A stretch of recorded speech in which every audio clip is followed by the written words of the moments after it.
Hi there, I'm Ben Pearson. Welcome to the Tech World Human Skills Podcast. Every episode we talk through how to thrive in the tech world, not just survive. Now, if you want me to work with your team, just give me a shout.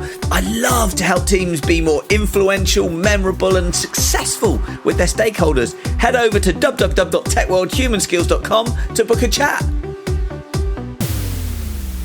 Hey folks, and welcome to the Tech World Human Skills Podcast. Thanks for tuning in. It is a real pleasure to have you with us. Now, today, we're continuing our journey to building amazing teams. You know, being part of a great team is one of the most important and fulfilling things in your career. And whether you're the leader or a team member, you're a crucial part of that team. Now, our guest today is a real expert in this area. He is the founder of Craft Your Culture.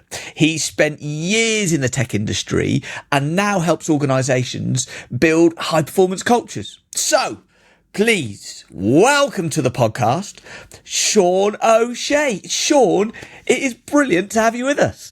What an amazing introduction that is, Ben. Yeah, I'm really looking forward to the conversation, mate, especially if you come with that level of energy throughout.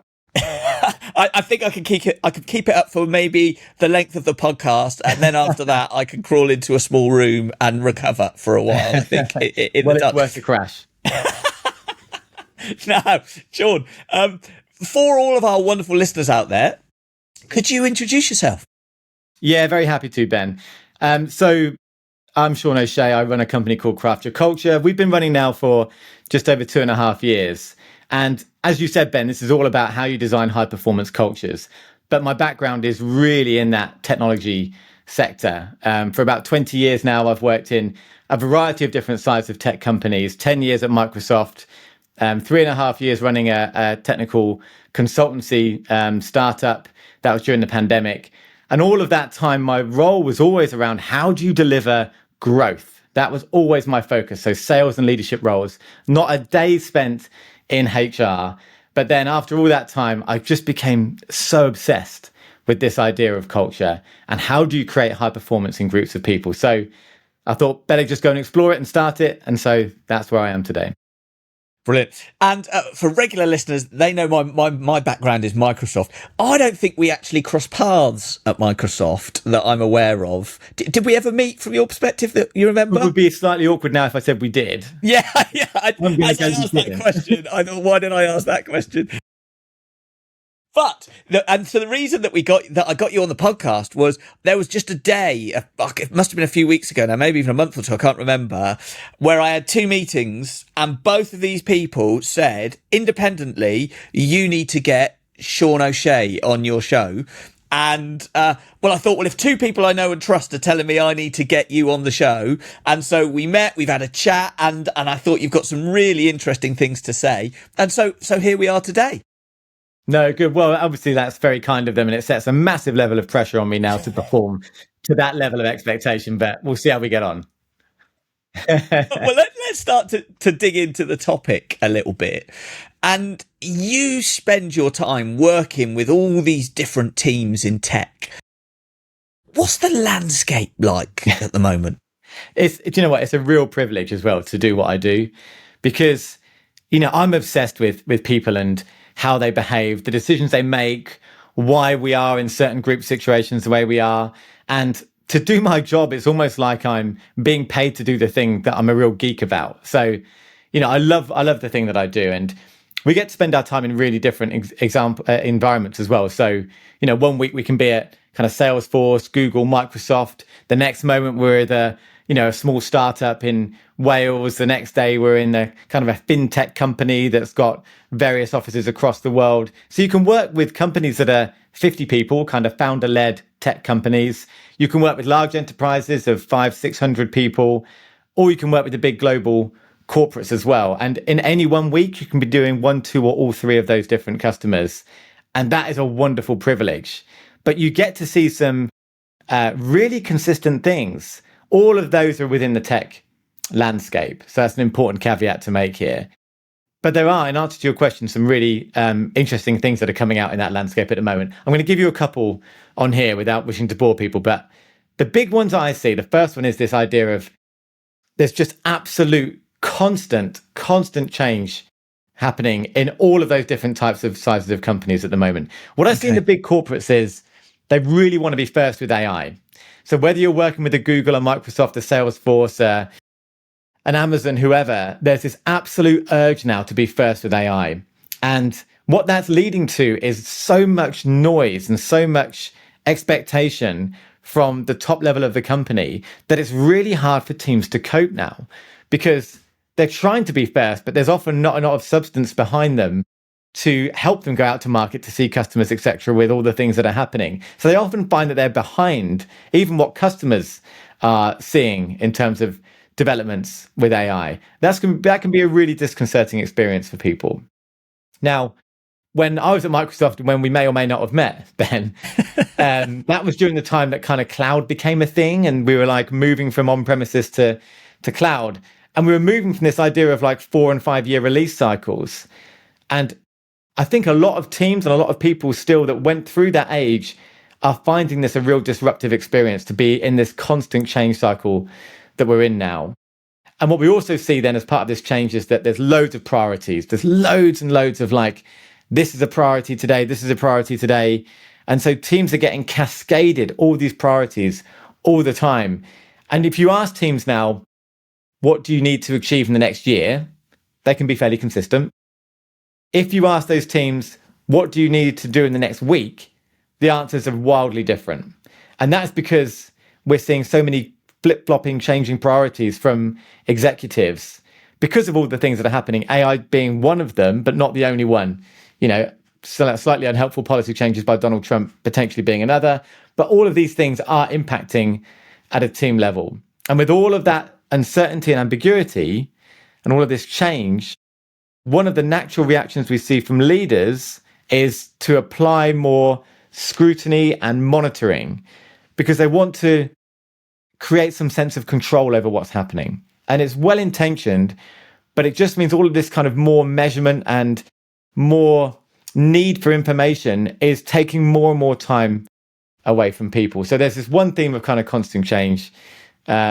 The next theme is around noise. Internal noise is at an all-time high. You know, if you look at the most recent Microsoft Work Trend Index report, if I've got the name right, they said in that there was 240 interruptions per day that everyone's experiencing. Right, so that's 1 every 2 minutes in an 8-hour day. And that is conservative because that's just the Microsoft ecosystem, which is incredible. It takes our brains up to 13 minutes to reorientate. If we're deep focused on something and we get interrupted, it can take up to 13 minutes to get that level of attention and focus back on that. So it's a really noisy environment. And all of the scrutiny and monitoring that I talked about before, that manifests in meetings, more and more meetings from leaders from around the business that are wanting this information from people. And to be honest, the thing that I hear the most now is people are exhausted. If I think about the overall picture at the moment, I used to talk about this as distraction, an era of distraction. I actually think now it's an era of disorientation. I think that's where we are. We've moved from people being distracted to now people being disorientated. And it's a really difficult thing for people to work in. And the last theme that I think is significant is that we're seeing a real distance between people now. And I don't just mean physically. Yes, we've had the whole return to work office mandates from companies that are trying to get people back in physically in the same place, but we still have a very dispersed workforce generally. And so people are physically they're less often with each other. The pace is frantic. So there's no gap between meetings for any kind of ad hoc discussion to take place. But equally, we're seeing the rise now of this interaction and reliance on AI or Copilot or whatever framing you want to provide it, where people now have a 24/7 place to ask questions. And that used to be colleagues. Colleagues would normally call each other, contact each other and say, you know, how do I sort this out? Can you help me with this? I'm struggling with this. A lot of that traffic now is going to AI, which is good in many ways. But what it stops is this building of relationships that we've so naturally had in the workplace over time. And then the output of all this is that relationships just aren't as strong now. They're just not as strong. In every team we work with, we see real surface level relationships, and that's just not effective. if your relationship with somebody is at a surface level and you're in this kind of comfort zone, then that's not a place where good debate, good feedback, good challenge can live, because you don't have strong foundations from which to do that. So, in answer to your question, there are loads of things that we're seeing across all the different types of organizations we're working with. But if I could bring together three, that kind of constant change, the massive internal noise, and then that distance between people and that growing distance, I think they're the main three that I'm seeing. And we're seeing those at all levels of company.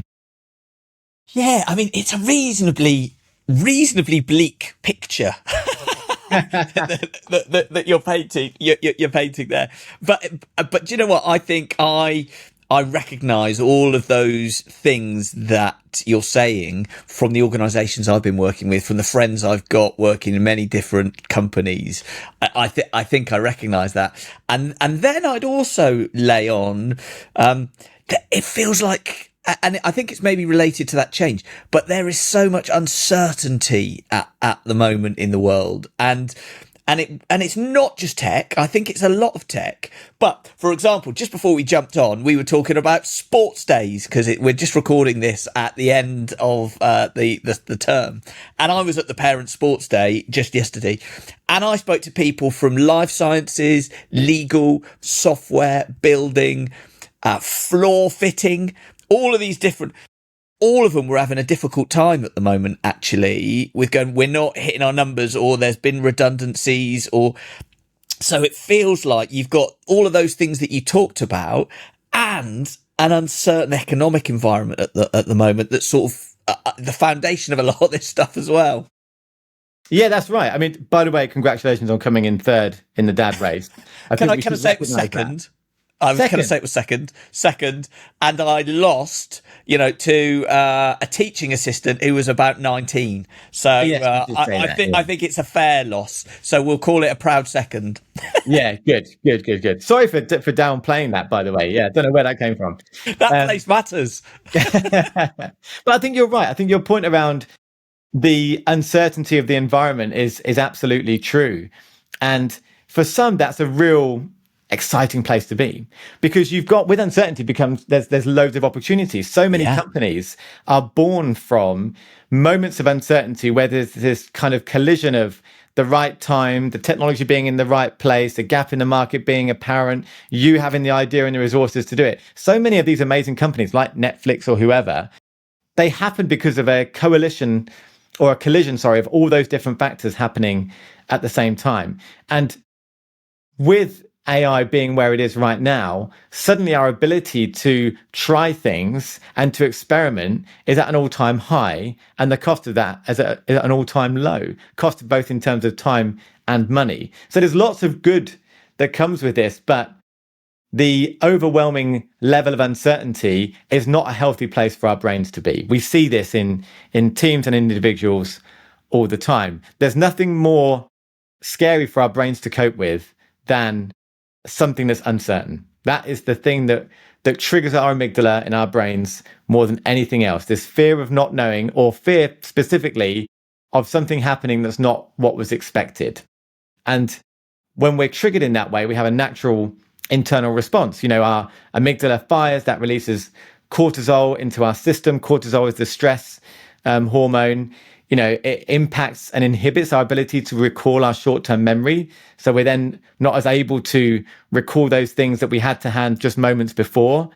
All of the energy in our brain moves from that kind of prefrontal cortex where your decision-making and your executive function goes, and it moves then and reallocates to helping your brain and your body deal with the threat.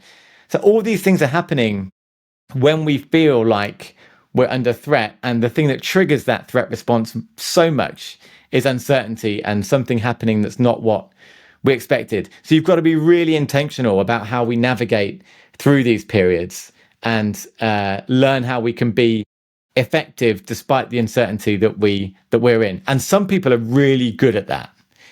Some people find it naturally much more difficult, but you can train yourself to be good at that. Well, so let's start to dig into that. So maybe before we get to the team, think about it as a team. Let's think about it with individuals. So if you're an individual in a team where there's high levels of disruption, change, the pace is fast, lots of noise, uncertainty, measuring going on. How can people deal with that? Yeah. So the first bit of advice I always give is when we are under pressure, when we're in this environment, if we imagine ourselves now in this frantic work environment, we've got massive pressure on us, we've got loads of things we need to do, and there's more and more noise happening all the time that's interrupting us. We feel behind on the work we're doing, we're struggling with the things that we're trying to do, we're isolated maybe from our teammates. If we imagine a worst case scenario, which is the most likely to trigger that kind of threat response and this kind of feeling of overwhelm and burnt out, the first thing I say is you need to remember that everything you're experiencing in your body and in your brain is within your control. But what we do as humans naturally is go quite introspective and we take worst case lens on it. So for example, if I'm struggling with work and things are going wrong and I'm finding it difficult, my first thought is that's my fault. I'm not good enough to do that. And so you make it a very introspective, negative experience, and your body responds in that way. And so physiologically, we are responding as if it is our fault because our brain is telling us that's the case. So one of the most powerful things you can do is simply reframe in your mind what is going on.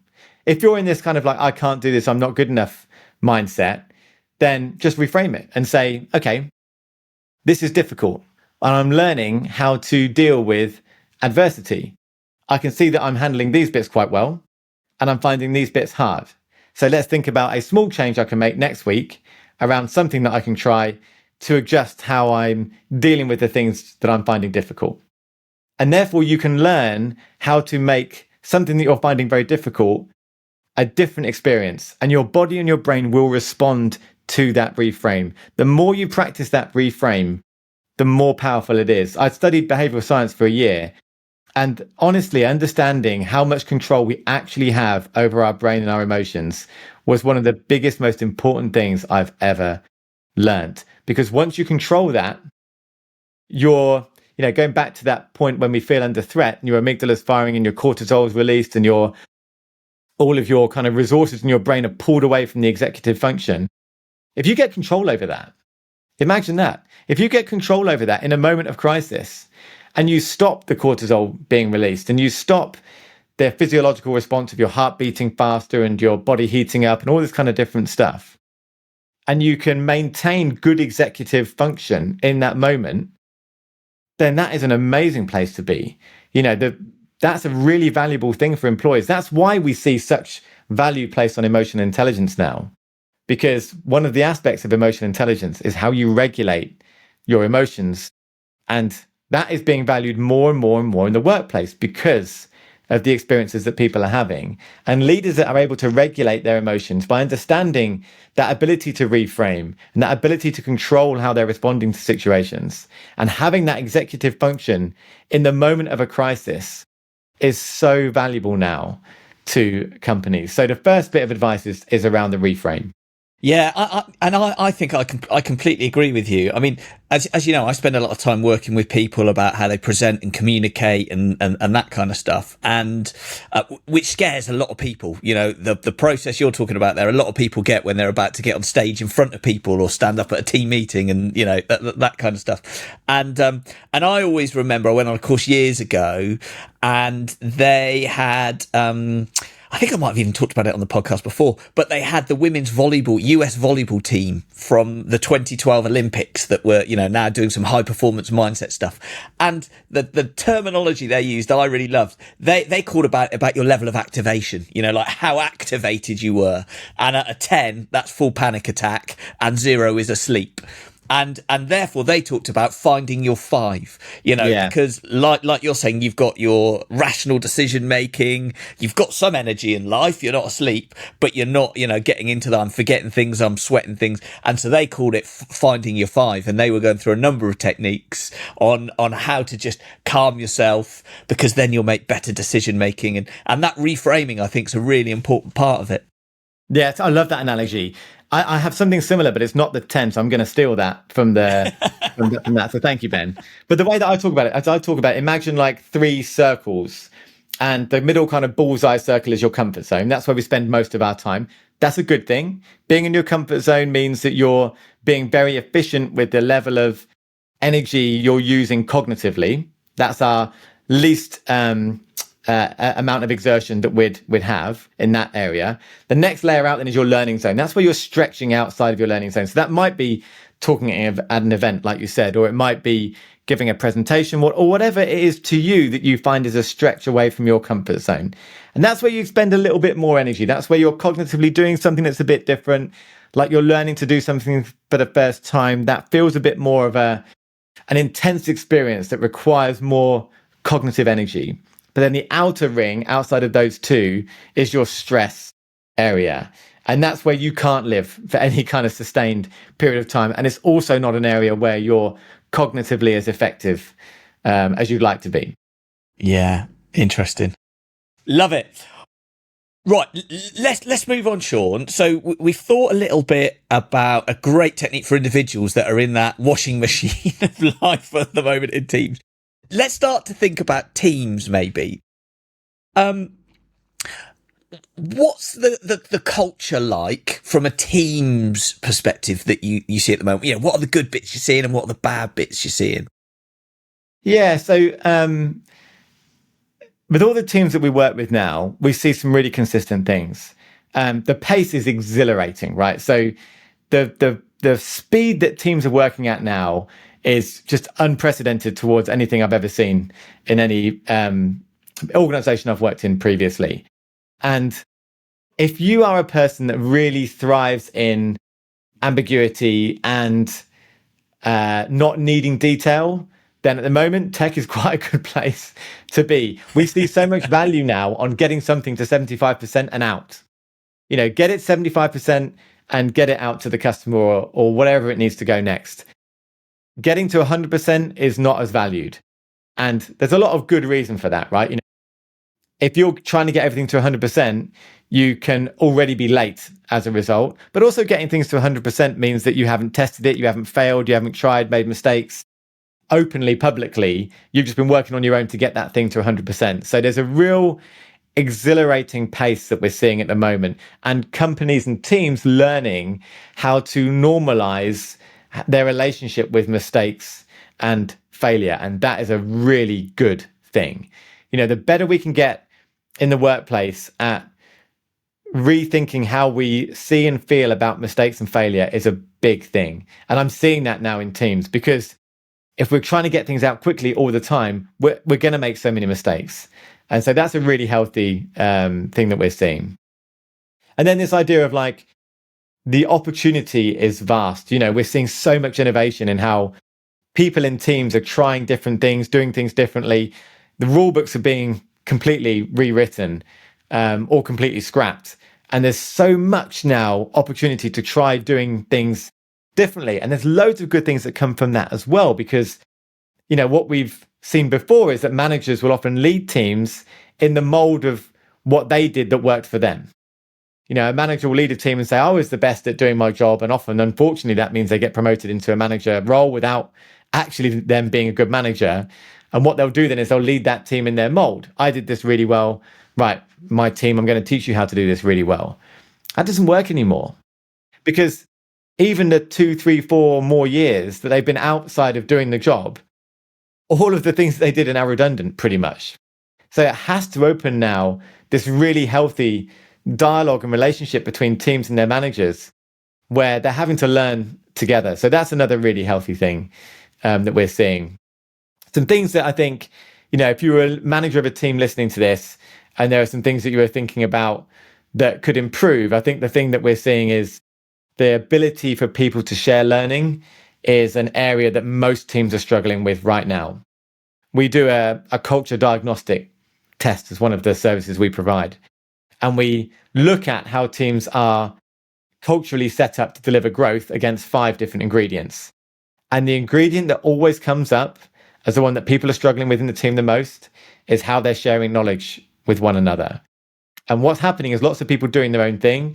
We talked about the relationship people would have with their AI assistant or co-pilot now, and how that's pulled them away from their team. Everyone's too busy for ad hoc contact and for, sharing things. And team meetings are often rammed with agenda items and managers broadcasting information at their people. And so the opportunity to genuinely share effective learning with one another has really reduced and is at a minimal level right now. So that's an area where I think, a lot of work could be done to improve that. Well, should we start to dig into then how we can make our teams better? So have you got any sort of practical, tangible advice on how we can make our teams better? Millions, yeah. So in the spirit of this being a time-bound podcast, I will try and pick a couple of big, powerful, but easy to apply pieces of advice. So let's go for that. All right. So the first one I'd say is if you're leading a team and you want to improve their culture and you want to help them be more effective as individuals, but specifically as a team, one of the first things I would say is define what you're aiming at first. As a leader, think about what it is that your team is aiming at. What's the goal over the financial year? And be really clear then, when you understand that, about what the behaviors, the mindsets, and the characteristics are that you will need from your people to deliver that success. Once you have that, then you just work back. And you just think about being very intentional about rewarding those behaviors and those mindsets when you see them in the moment. And when you're not seeing them, being very open to exploring why they're not happening. So let's take an example. Let's say that one of your goals as a team is to launch a new product and something new. But at the same time, you need the team to deliver the business as usual as well as doing the new thing. It's a very common thing we're seeing in teams at the moment. Push to do the new thing, but don't forget the thing you're having to do really well at the moment as well to keep all the money coming in. So it's a real, consistent tension that we see. So what behaviors or mindsets might you need to see if that's success? Well, you might need people to be really good at prioritizing. You might need to see people being masters of prioritization. You might need to see people being really good at managing virtual teams, because you might need to pass some BAU stuff on to others in the business in order for you to spend the time in the headspace on the new stuff. And it might be that you need people to be really good at handling rejection. When they're trying to do the new stuff, they're getting it wrong, customers saying no, people internally, challenging them or whatever. So they might need to get really good at handling rejection. So maybe they're the three things that you define as critical behaviors that you need to see from your people in order for your team to deliver success. And when you have that, then you've got to be really intentional about praising and rewarding when you see them happen. That doesn't have to be financial. People respond really powerfully in a group dynamic to somebody in authority saying, well done, Ben. I love the way that you just shared how you're now managing that virtual team and how you've been able to balance the BAU with the new by this new approach. That's amazing. Really, really pleased with that. That person will feel really good. Ben will feel really good in that environment, but it's a signal to everybody else in that room that behavior was praised. And the more that happens, the more likely that behavior will become. It's a social norm that you're trying to build. But equally, when you're not seeing behaviors happen, when you see an opportunity for somebody in a team meeting that could have talked about a rejection that they had, but they're not sharing it, then maybe you have a conversation with them one-to-one and just say, look, Ben, why didn't you talk about that? I'd love you to have talked about that. What was holding you back from sharing that? Because that would have been so valuable to me and to everybody. Tell me what it is that I can do to make it so that you feel comfortable to share that, because we'd love to hear from that. And when you make those interventions, you're gaining information, you're understanding the dynamic and what exists in that team. And that helps then you to be more intentional about adjusting the culture to enable those behaviors that you need to see happen.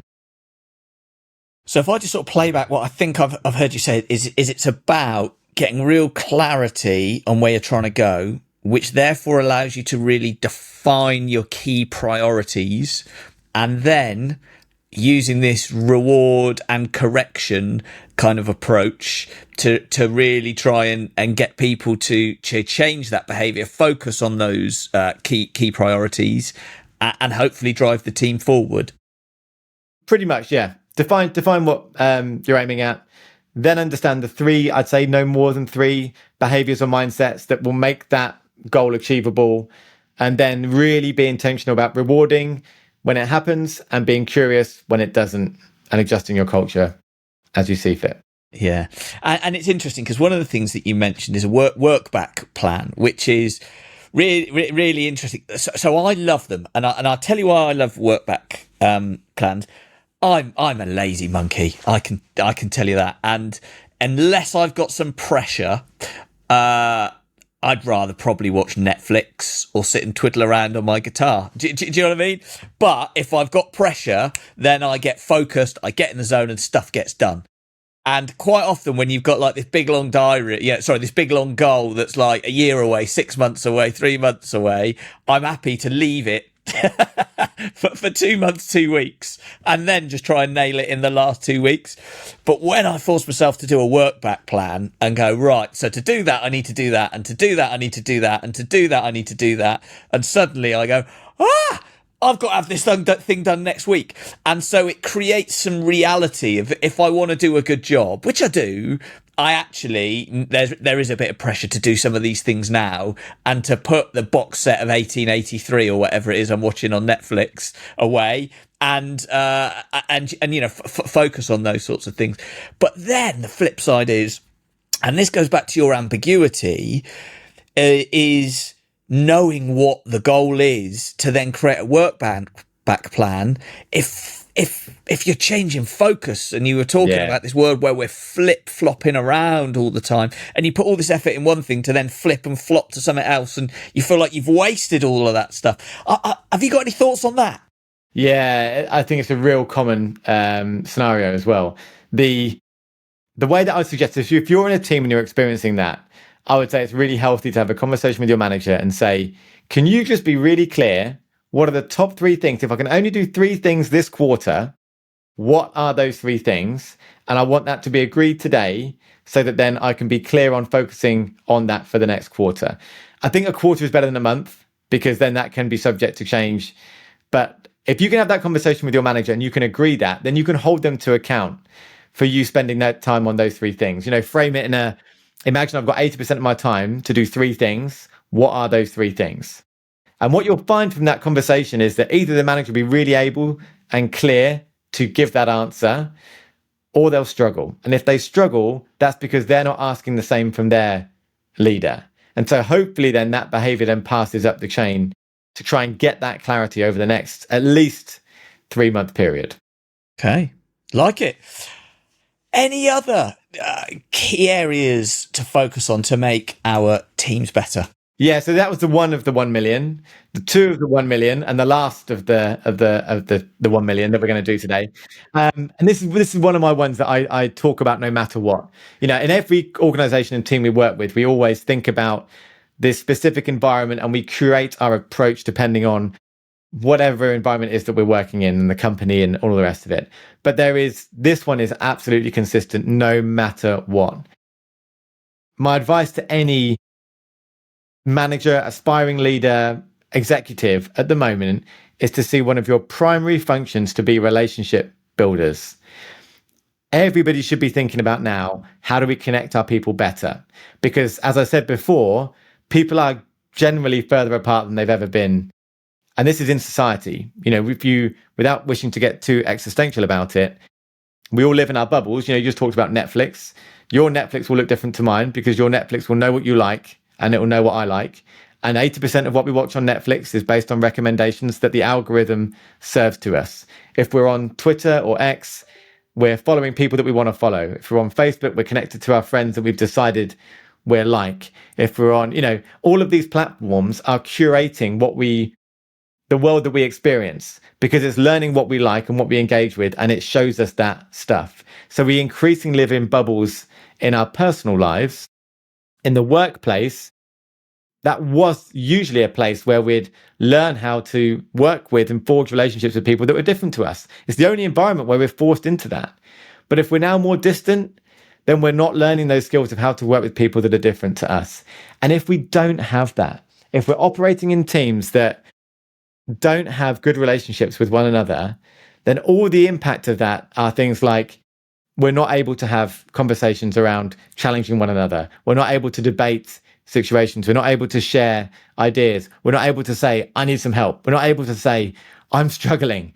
All of those things don't happen in relationships, in teams where there's not strong relationships. And so one of the most powerful things any leader can now do is have a personal responsibility to think, A, I need to think about the relationships in my team and how I make them stronger. But B, how do I broaden the relationships of my team out to the wider company? Think of everybody in your team having two numbers. You can even ask them. We do this sometimes. Ask everybody in your team and say, tell me how many people you have connections with or relationships with in the company. How many people do you know that maybe you could say hello to and you know who they are? And then tell me how many of those people could you pick up the phone and just say, I really need your help. Can you talk to me about this? And you feel comfortable to do that. Take those two numbers and then think one of your primary objectives is to increase those two numbers for every single one of your people. And genuinely, firstly, that will enable your team to be more successful. They'll solve problems quicker. They'll have more difficult conversations that need to be had. They'll be able to challenge one another. The debate will be better. Ideas will be heard. That's all good stuff. But equally, the byproduct of this, the second benefit, is the strain on the manager massively reduces. Because in teams that don't have strong relationships, all the noise goes up to the manager. And if you've got people that are better connected with one another and the wider business, then that noise is going elsewhere in a healthy way. And that reduces the strain on the leader. So if there's one thing that people get from this listening to me, it is that. That would be such a powerful thing that you could do for your team. Yeah, I couldn't agree more. And I sometimes wonder if it's about my personality type. I sometimes wonder if it's about my age, the generation I am. So I'd be interested to get your perspective there. But I completely agree with you. If I think one of the main reasons that I succeeded in my corporate career and that I am succeeding, he says, with his own business is because of the relationships that I invested in and that I built. And if you've got a relationship with somebody that you can talk to, then when you've got to have a hard conversation, it's so much easier. I'm thinking of one now, where we've gone to some work events together. I've stood with them in an airport queue and talked to them about, I don't know, sports day or whatever it might be, whilst you're waiting for a security baggage check or whatever it is. And you just build a natural human relationship with somebody. And then actually it turns out you've got to have a difficult conversation with somebody in a different department because their team's doing something different and you need them. And you've got a foundation from which to say, I'm not an idiot shouting at you. I'm a rational human and we've got a relationship and there's something that we need to work on together. You can do that when you've got a relationship. And if you haven't, you're just a random AI bot or a random email or somebody with a load of values I don't agree, or somebody that's been on a LinkedIn training course and has got a shiny profile but is actually an idiot. All of those things. But if you've got a real human relationship with them, I just think that's how the world still goes around. And so is that because I'm a bit old? Is that because of my personality type? Or do you think that's for everybody? I think that the world that we live in now is so quick and so disruptive that we don't have precedent to fall back on. So if you think about now trying to solve problems or grow your business, you can't look at a rule book and think, this is what worked before, this is how it will work in the future. In a context like that, where we can't anticipate what the next 6 months is going to be like, let alone the next 3 years, the only thing that you really have is the ability to work well with everybody else around you so that you're all learning in real time.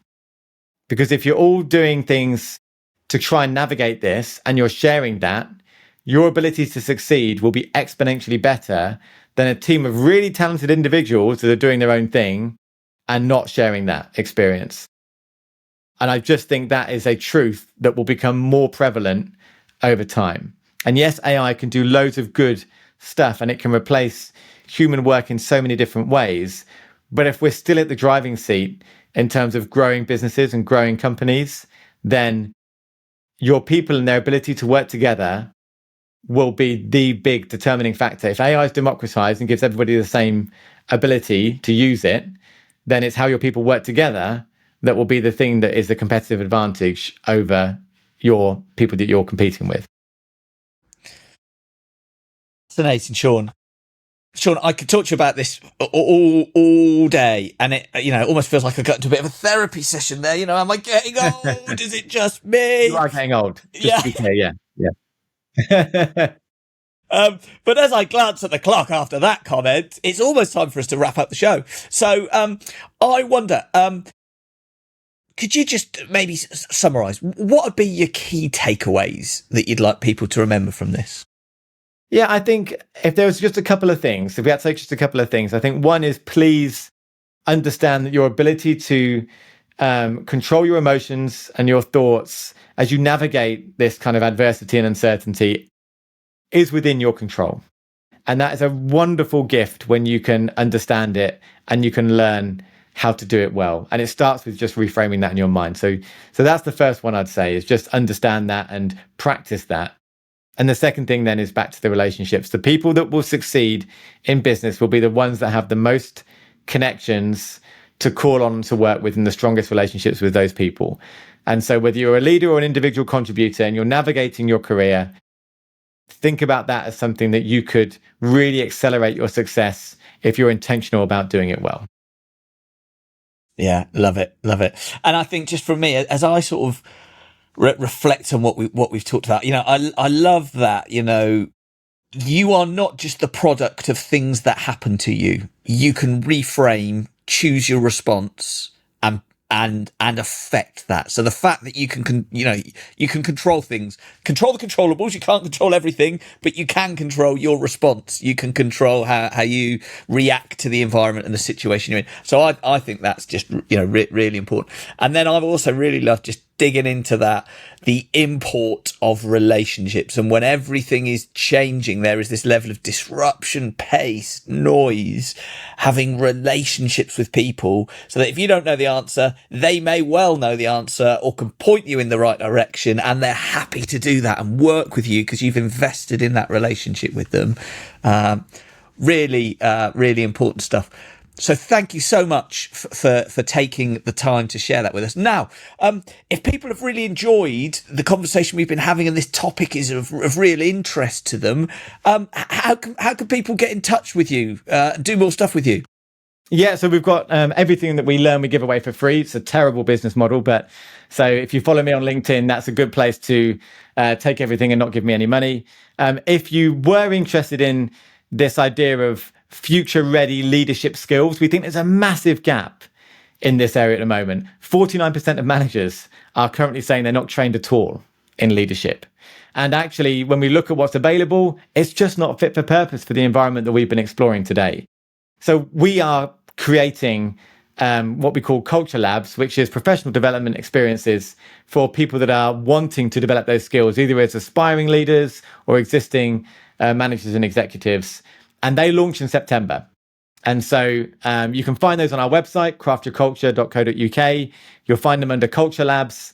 And if you're listening to this podcast, then you get a discount code as well. So you get £100 off the ticket. And that discount code is LABS 2025, LABS 2025.